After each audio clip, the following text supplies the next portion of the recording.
for your chance to win.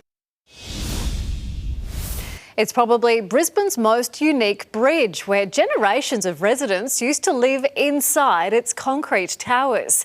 Tonight in Flashback, a look back at the Walter Taylor Bridge, a Western suburbs landmark which is about to turn 90 years old.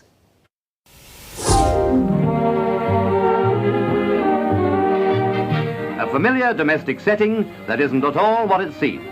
Deep in the National Film and Sound Archives, a quirk of Brisbane history. This is the home of Mr. and Mrs. George McDougall of Brisbane. And Mr. Mac hasn't far to go to work. He's tollkeeper on the Indooroopilly Bridge. In fact, he lives on the job, right here in the bridge.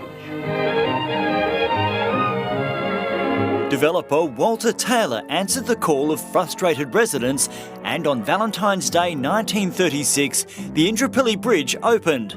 The Art Deco construction used 1,000 tonnes of BHP steel and cables that had been used to build the Sydney Harbour Bridge. In each of the two pylons, an apartment, complete with water views. The tollkeeper's apartment has all modern conveniences. As you can see, Mrs. McDougall only has to peep out the window to watch hubby keeping up with his bridge work. You could buy shares in the bridge, and as the only local car crossing, it had the market cornered. But upkeep was an ongoing headache, like resurfacing in 1972. 2 decades later, the decking was completely redone. 1993, we took the timber deck out and replaced it with reinforced concrete. Maintenance vital for the heritage-listed crossing, a rare, different kind of suspension bridge, with the load-bearing truss being above the roadway. One had been built in Brazil and survives today.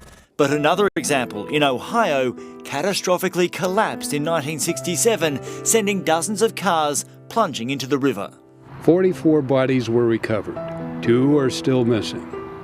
Back in Brisbane, the Walter Taylor Bridge stands tall, but it remains the only local crossing, a notorious bottleneck.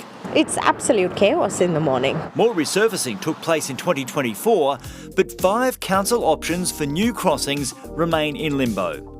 The last resident, who had a weight problem, moved out of the bridge apartments in 2009, a descendant of the original Toll family.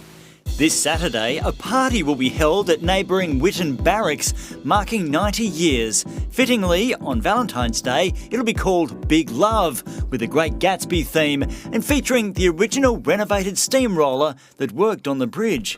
It kicks off at 4 p.m. High and dry in a dwelling right out of this world.